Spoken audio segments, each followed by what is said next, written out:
Pink diamond పేరుతో YCP అసత్య ప్రచారాలు చేసిందని కూటమి ఎమ్మెల్యేలు ఆరోపించారు. వైసీపీ హయాంలో తిరుమలలో అంజమత ప్రచారం జరిగిందని విమర్శించారు. వైఎస్ఆర్ హయాంలో తిరుమల 7 కొండలు కాదు 2 కొండలే అన్నారని ఎమ్మెల్యే కూన రవికుమార్ తెలిపారు. వైసీపీ హయాంలో టీటీడీ నిబంధనలు ఎవరి కోసం మార్చారని మరో ఎమ్మెల్యే ధూళ్లిపాల నరేంద్ర ప్రశ్నించారు. నిబంధనలు సడలించి తమకు కావలసిన వారికి టెండర్లు కట్టబెట్టారని ఆరోపించారు. గత పాలకులు హిందువుల మనోభావాలను దెబ్బతీసేలా వ్యవహరించారని జ్యోతుల నెహ్రూ అన్నారు. వైసీపీ హయాంలో 100కు పైబడి హిందువుల ఆలయాల్లో అపచారాలు జరిగాయని కూటమి ఎమ్మెల్యేలు ఆందోళన వ్యక్తం చేశారు. గౌరవ ముఖ్యమంత్రిగా పనిచేసినటువంటి జగన్మోహన్ రెడ్డి గారు అధ్యక్ష, అన్యమతస్తులు ఎవరైనా టీటీడీని దర్శించాలంటే వెంకటేశ్వర స్వామిని డిక్లరేషన్ ఇవ్వాలి అధ్యక్ష. గౌరవ ముఖ్యమంత్రిగా పనిచేసినటువంటి జగన్మోహన్ రెడ్డి గారు డిక్లరేషన్ పైన సంతకం చేయడు. ఆయన పట్టు వస్త్రాల సమర్పణకి సతీ సమేతంగా ఎప్పుడూ వెళ్ళలేదు అధ్యక్ష. శ్రీవారి ప్రసాదాన్ని ఎప్పుడూ స్వీకరించలేదు అధ్యక్ష.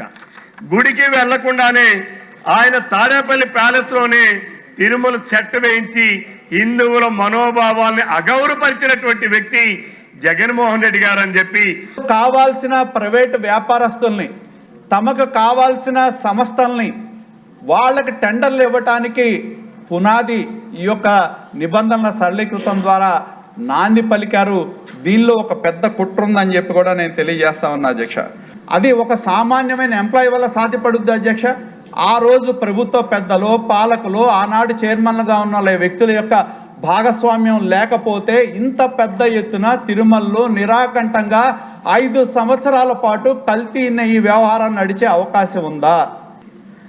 ఏదైతే స్వర్ణ దేవాలయం ఉందో ఆ స్వర్ణ దేవాలయానికి వర్తించేటటువంటి నియమ నిబంధనలు ఇక్కడ హిందూ మతాన్ని పరిరక్షించుకోవడానికి ప్రధాన దేవాలయం అయినటువంటి తిరుమల తిరుపతి దేవస్థానంతో పాటు ఉన్నటువంటి హిందూ దేవాలయాలన్నిటినీ కూడా పరిగణలోకి తీసుకుని ఆ చట్టానికి మరింత మెరుగులు దిద్ది మనం ఒక చట్టం చేసుకోవాల్సినటువంటి అవసరం ఉంది.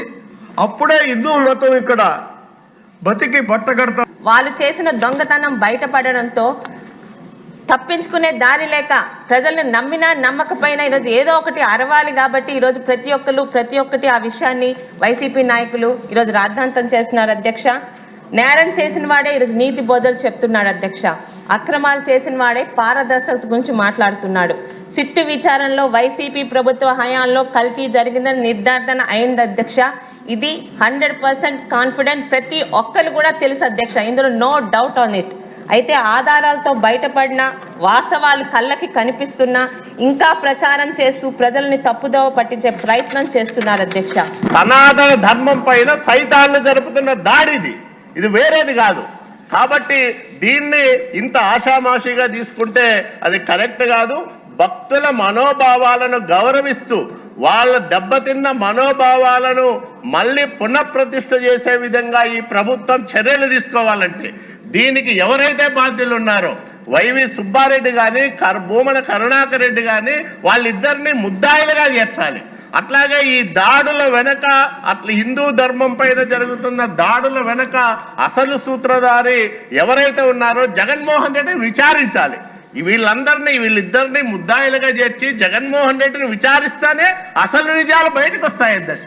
ఈ ప్రభుత్వం చర్యలు తీసుకోవడంలో ఇంకా లేట్ ఎందుకు చేస్తుంది అని చెప్పి హిందువులందరూ మాట్లాడుకుంటున్నారు, వెంకటేశ్వర స్వామి భక్తులందరూ మాట్లాడుకుంటున్నారు అధ్యక్ష.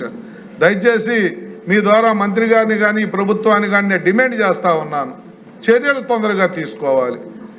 జరిగింది యథార్థం, అన్ని రిపోర్ట్లు ఉన్నాయి.